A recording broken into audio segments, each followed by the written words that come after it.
I was on a call a couple of weeks ago, chatting with someone who I saw them online, thought, God, they're an interesting person. A curate with really interesting background, written a book and I think got a PhD. And I thought, wow, I'd love to have a chat with him. And after about 40 minutes, he kind of boiled it down to wanting to talk about masculinity. And it kind of just wrong-footed me a little bit. I mean, practically or personally, it kind of resonates. I'm like, oh yeah, I can think motorbikes. I can think about war zones. I can think about the work that I do on the side. But then I began thinking more and more about it, and I thought, actually, no, this is off. I don't think church is the place where we talk about masculinity, is it? That's the thing, sort of, that society's really messed up with. Like, really messed up with. You think about toxic masculinity. I mean, those two words now have kind of joined at the hip. Thank goodness Andrew Tate has got some charges against him now for the stuff that we've read about.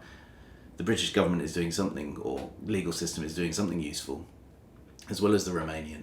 The toxic masculinity that now seems to be acceptable since the Capitol riot and stuff. Acceptable because Trump's back into power. People voted him into that. Who are the people that voted this odd masculine, toxic masculinity back into the presidency? I mean, arguably Biden didn't have much going on at all. And maybe there's a reaction at the moment in church. Let's talk about Church of England at the moment, because the rest of it is a bit of a headache, but at least to describe. But the outgoing and the gone Archbishop, he didn't really represent much masculinity in the typical sense. He's sort of very sloping shouldered. His voice and accent and the way he approached things was very gentle. But he certainly didn't have much of a push. Cotterell, Essex boy, go Essex.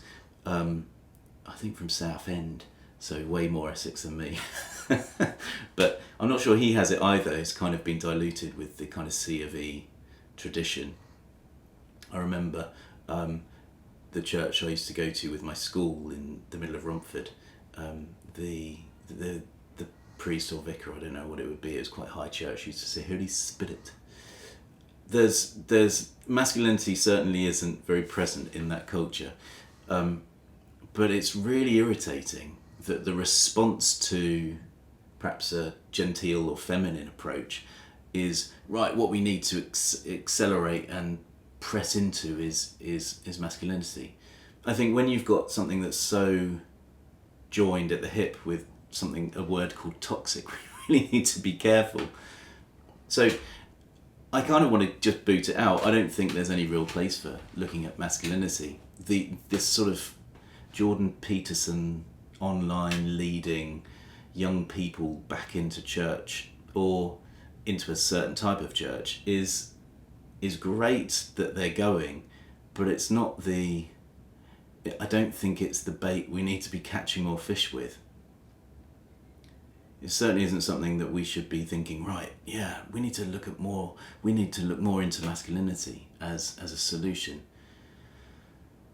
I think what we should be doing is just being real, being honest, being vulnerable, being plain speaking and simple.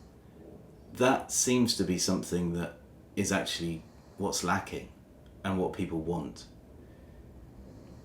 And this distinction between men and women just seems so off. We all experience death, and it's all coming for us.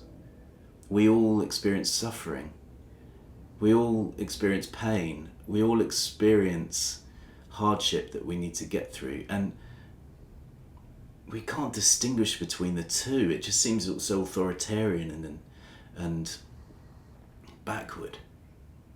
You know, like if you see an ambulance flying towards you on the other side of the road, then often it's a man and a woman in accident and emergency. You see men and women looking after you. Police officers, the same. There's this sort of backward thing in the church that forgets that we don't say firemen anymore. We say firefighters. There's there's like a backwardness. We need to get past that and forget, right, so I've only spoken about two genders. Then how do we become inclusive when we've got this focus on masculinity? Jesus would be, if he was standing among us physically, he would demonstrate an inclusivity that would be breathtaking. So please, can we get away from this focus on masculinity? I think it's completely off, completely wrong. Let's celebrate what God's given us and our character, but let's not be exclusive about it. Let's not focus on, I don't know, this kind of weird willy waving that seems so 80s. Yeah, it seems like Miami Vice, you know, we need muscle bodies in Ferraris. I don't think this is right at all. However appealing it might seem, or however reactionary to a culture that seems so benign, can we instead just be honest with each other? Can we instead be plain speaking? Please like and subscribe. And thanks ever so much for your comments. That's what's inspiring all of this stuff. And yeah, I'm getting a real kind of, I feel like there's a relevancy to my experience. So thanks ever so much for supporting this, and let's continue. Thank you.